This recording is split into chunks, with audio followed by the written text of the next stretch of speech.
कृषी प्रदर्शनाचं जे मंडपाचं भूमिपूजन होणार आहे यासाठी आपण सर्व पत्रकार या ठिकाणी उपस्थित राहिल्याबद्दल मी आपले मनापासून स्वागत करतो. आपण पहिल्याच वर्षी आदरणीय पवारसाहेबांच्या वाढदिवसानिमित्त शरद कृषी महोत्सव या ठिकाणी आयोजित केलेला आहे. इथून पुढं आपण साधारण 12 डिसेंबरलाच हा कृषी महोत्सव पुढच्या वर्षीपासून आयोजित करणार आहोत. हा कृषी महोत्सव 13 तारखेपासून 17 तारखेपर्यंत त्या तहसीलदार कचेरीच्या शेजारी चालू राहणार आहे आणि या कृषी महोत्सवाचे उद्घाटन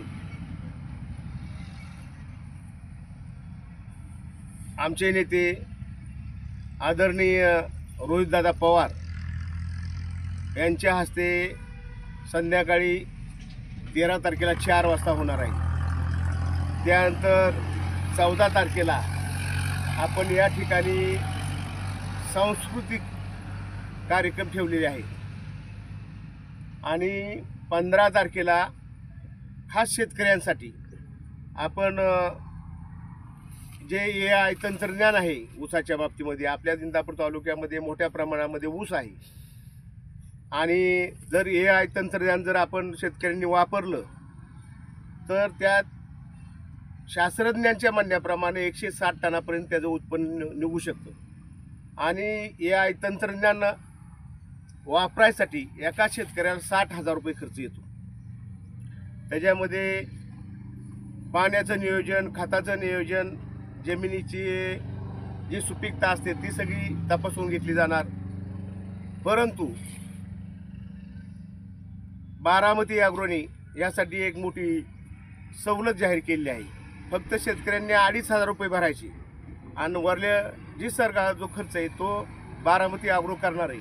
तरी मला इंदापूर तालुक्यातील ऊस उत्पादक शेतकऱ्यांना याबाबत विनंती करायची की आपण जास्तीत जास्त फायदा या AI तंत्रज्ञानाचा करून आपण आपल्या शेतीतील जे ऊस उत्पादन आहे ते वाढवावं. दुसरं आपण या ठिकाणी केळीच्या बाबतीमध्ये 15 तारखेला 1 तासाचं चर्चासत्र ठेवलेलं आहे. ते केळीच्या लागवडीपासून ते केळी काढणीपर्यंत ते धनश्री ॲग्रोचे एक पाटील साहेब आहेत ते ह्या बाबतीत शेतकऱ्यांना मार्गदर्शन करणार आहेत. तर त्यांच्या म्हणण्याप्रमाणे जर आपण केळीची लागण केली तर साधारण ते म्हणले आम्ही 60 किलो वजनाचा घड आपण इंदापूर तालुक्याला शेतकऱ्यांना काढून देऊ. मी सुद्धा गेल्या वर्षी जैन कंपनी G9 कंपनीची जैनची केळी लावली होती. तर 3.5 एकरामध्ये मला त्या मानाने भरघोस उत्पादन मिळालं. साधारण 1.25 टन केळी त्यामध्ये जाईल आणि मला बाजार 26-27 रुपयाचा गावला आणि 45 किलोपेक्षा जास्त वजनाचं घड आम्हाला त्याची वजनं आली. तर त्या पाटील साहेबांचं सुद्धा आपण या ठिकाणी एक चर्चासत्रामध्ये 1 तास लेक्चर ठेवले आहे. त्यानंतर गोदरेज कंपनी त्यांच्यामार्फत जो आपल्याकडं गायांचा गाभण राहण्याचा काळ हा वाढत चाललेला आहे आणि मग कधी 2-2, 3-3 वेळा आपल्याला त्या गायीवर प्रयोग करावा लागले. तर त्यानंतर ती गाय गाभण राहते. याच्यासाठी 7 दिवसाचा एक गर्भ बाहेर तयार करणार आणि तो गर्भ गायीच्या पिशवीमध्ये सोडणार आणि त्याच्यापासून जी पुढं उत्पत्ती गाय होईल त्या गायीचं दूध साधारण 45 लिटरपर्यंत निघेल असा त्या गोदरेज कंपनीचा अंदाज आहे. आणि त्यांचं एक आपण ह्या 15 तारखेच्या दिवशी एक चर्चासत्र ठेवलेलं आहे. त्या चर्चासत्रासाठी आपल्या नेते आदरणीय हर्षवर्धनजी पाटील साहेब आणि राजेंद्रदादा पवार हे दोघं जण त्या दिवशी उपस्थित राहणार आहेत.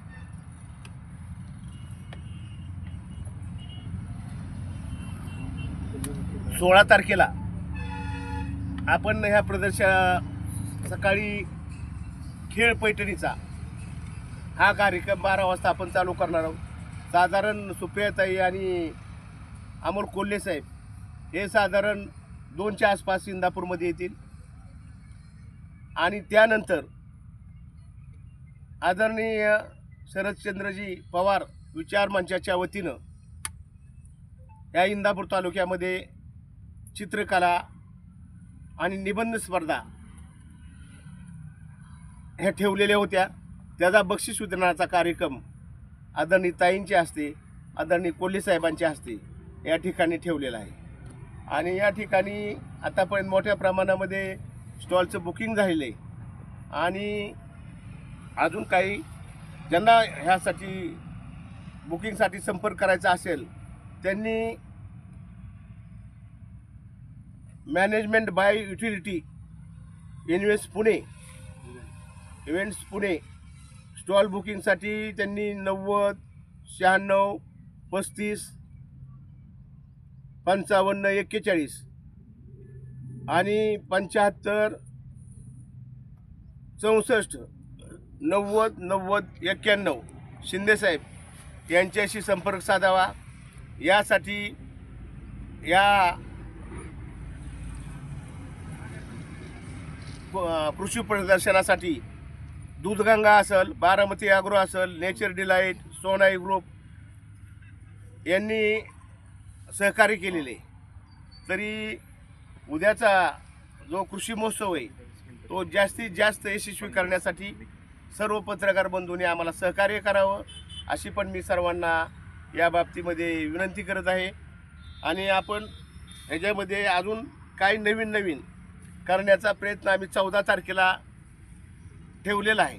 त्याच्यामध्ये अजून आम्हाला काय ॲड करता येते का ते सुद्धा आम्ही 14 तारखेला आणि 17 तारखेला हे 2 कार्यक्रम आयोजित करणार आहोत. आणि त्यासाठी माळशिरसचे आमदार उत्तमराव जानकर यांची आपण वेळ मग 14ला घ्यायची का 17ला त्यांच्या सोयीनंतर ते आपल्याला वेळ जानकर साहेब देणार आहेत. आणि हे कृषी प्रदर्शन एक नवीन इंदापूर तालुक्यामध्ये शेतकऱ्यांसाठी काहीतरी उत्पादन वाढीसाठी फळबागा असतील, इथं केळी असेल, ऊस असेल, ह्याच्यामध्ये जे नवीन तंत्रज्ञान आज जगामध्ये विकसित होते ते सर्व तंत्रज्ञान या ठिकाणी आपण 15 तारखेला जेवढं दाखवता येईल तेवढा दाखवण्याचा आपण या ठिकाणी प्रयत्न करत आहोत. आणि ह्याच्यासाठी वरील सर्व KVKचे काही अधिकारी येणार आहेत, काही धनसूर्य ॲग्रोचे अधिकारी येणार आहेत, काही जैन कंपनीचे अधिकारी येणार आहेत आणि गोदरेज कंपनीचे काही अधिकारी येणार आहेत. तर यासाठी आपण सर्वांनी हा कार्यक्रम यशस्वी करण्यासाठी सहकार्य करावं ही एवढी विनंती करतो आणि थांबतो. काही प्रश्न आहेत का? नाही, वकील बोलते. प्रश्न आहेत की?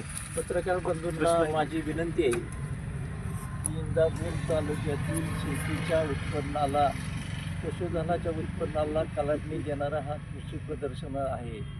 आणि यामुळं शेतकऱ्यांच्या आणि दूध उत्पादनात फार मोठी वाढ होणार आहे. आणि एक आगळं वेगळं प्रदर्शन आपल्या जवळच, म्हणजे आपल्याला लांब जायची गरज नाही, आपल्या तालुक्यात होत आहे की शेतकऱ्यांचा जाणता राजा ज्यांनी आपलं आयुष्य शेतकऱ्यांच्या उन्नतीसाठी खर्ची घातलं ते देशाचे नेते आदरणीय पवारसाहेब यांच्या नावाने हे प्रदर्शन होत आहे. आणि या प्रदर्शनाला प्रसिद्धी मिळावी, त्याचा उपयोग आपल्या भागातील शेतकरी बंधूंना व्हावा, त्यासाठी आपण सर्वांनी आम्हाला सहकार्य करावं. या प्रदर्शनासाठी आपण प्रसिद्धी द्यावी आणि शेतकऱ्यांपर्यंत तुमच्या माध्यमातून हे कृषी प्रदर्शन 13 ते 17 आहे, या कृषी प्रदर्शनाला जास्तीत जास्त प्रसिद्धी द्यावी ही मी आपणाला विनंती करतो. काय प्रश्न आहे? काय नसेल प्रदर्शन येणाऱ्या प्रेक्षकांना किंवा शेतकऱ्यांसाठी मोफत असणार आहे. आपण या ठिकाणी बचत गटासाठी 20 स्टॉल मोफत ठेवलेले आणि शेतकऱ्यांसाठी काय म्हणतो Free सगळी एंट्री फ्री Free आहे. फ्री आहे Subsidy वगैरे सगळं काय कृषी नाही. प्रदर्शन फ्री आहे आणि या कृषी प्रदर्शनामध्ये जवळजवळ या कृषी प्रदर्शनाचा आमचा हेतूच वेगळा आहे की 90% कृषी प्रदर्शनाचा हेतू असा आहे की याच्यामध्ये आपल्याला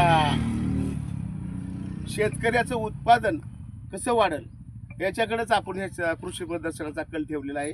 हे कृषी प्रदर्शन 100 फुटी रोड नवीन तहसीलदार कचेरी शेजारी असं या प्रदर्शनाचं ठिकाण या ठिकाणी ठेवलेलं आहे. बापू, राष्ट्रवादी तालुका राष्ट्रवादी काँग्रेस पक्ष शरद पवार आयोजित हा कार्यक्रम दिसतोय, पण तुमची आता सगळी जुनीच टीम दिसते, तर नवीन टीमचं तुमचं काय बिघडलंय का? बरोबर आहे की त्यांचा फोटो आहे त्याच्यावर काय काढून नाही, दिसत नाही ना, आपण दिसत नाही म्हणून जे आहे ते प्रश्न आता पत्रकार समोर साहेब, लाईव्ह चालू आहे. विधायक विधायक काम आहे. काम आहे. या आणि- विधायक कार्यक्रमाला हे मंडळी बघा, इथं हर्षवर्धन पाटलांचा फोटो आहे, आणि- रोहित दादांचा फोटो आहे, रोहित पाटील आहेत, परत दूध गंगा आहे, आपल्याबरोबर सोनाई आहे, नेचरला आपण ह्याच्यात पक्षीय सोनाई आहे राजकारण की न आणता आपण आपलं उत्पन्न वाढीसाठी जे काय करायचं ते केलं नाही नाही तर त्याबद्दल काय दुमत नाही, नाही, पण नाही. जुनी टीम वेगळी नवीन टीम वेगळी आम्हाला अहो, दिसतंय त्या समोर. दिवशी त्यासाठी- नाही टीमचा काय फरक नाही, पण 15 तारखेला हर्षवर्धन पाटील साहेब हे दिवसभर या ठिकाणी थांबणार आहेत. हे शेतकऱ्यांची चर्चासत्र आहे. त्या चर्चासत्राला हर्षवर्धन पाटील साहेब 15 तारखेला दिवसभर उपस्थित आहेत. ते चर्चासत्र होईल. नंतर त्यांना 16 तारखेला 17 तारखेला त्यांचं बाहेर कार्यक्रम असल्यामुळे पॉम्पलेटचं उद्घाटन बापून भाऊंच्या असते त्यांच्या घरी जाऊन घेतलेलं आहे. त्यांना नाही, कार्यकर्ते दिसत नाहीत हो तुमच्यात. भावांबद्दल उद्घाटन फोटो बद्दल काय नाही, पण त्यांचे कार्यकर्ते श्रेयची तुमच्याबद्दल दिसत नाही. आज फक्त आपला हेअरस्टॉलच्या भूमिपूजनाचा कार्यक्रम आहे. अतिशय छोटासा कार्यक्रम आहे. ह्याला तुम्ही चांगला तुम्ही आहे आमचे मित्र आहेत सगळे, तुम्ही ह्याला चांगली प्रसिद्धी द्याल याची आम्हाला खात्री आहे. म्हणून तुम्हाला सगळ्यांना आवर्जून या आनंदात आणि या विधायक कामात तुम्ही सहभागी व्हावं म्हणून बोलवलंय. आपण छोटा कार्यक्रम इथं काय ह्याला बोलवलं नाही ती गैरहजर ह्याचा काय विषय नाही. नाही ना, सगळे- बरं, सगळे चला, बरोबर आहे. आम्ही मिळालं. सर्वजण एक मतानं हा कार्यक्रम यशस्वी करू. आदरणीय शरद पवार भेट देणार आहे. साहेबांची तब्येत आता जर ठीक असली आणि आम्ही साहेबांना भेटणार आहेत, शक्यतो वकील साहेब तिथली तिथं जवळजवळ जाऊन भेटण्याचा बारामतीला आलं तर प्रयत्न करतील. आणि जर आम्ही साहेबांशी चर्चा करू आणि जर साहेब जर आलं तर अतिशय सोन्यानी पिळं होईल. माझ्या माहितीनुसार 15 तारखेला ती बारामतीला येणार आहे. 15 तारखेला बघायला जाणं. राष्ट्रवादी विभक्त झाल्यानंतर हां. पहिल्यांदाच 2 कृषी महोत्सव होत आहेत. कसं बघता याच्याकडे? ते राजकारण कशाचं, राजकारण काय, आपण शेतकऱ्यांसाठी आम्ही ह्या वर्षीपासून प्रत्येक वर्षी हा कार्यक्रम घेणार. म्हणजे आम्ही 2 होत्यात का तिसरं होते का ह्याच्याबद्दल आमचं काहीच मत नाही. फक्त शेतकऱ्यांमध्ये प्रगती व्हावी, शेतकऱ्याचं उत्पन्न वाढावं, यासाठी जेवढं नवीन तंत्रज्ञान ह्या प्रदर्शनामध्ये वापरण्यात येईल तेवढं आम्ही वापरण्याचा प्रयत्न करणार. करा बरं. चला.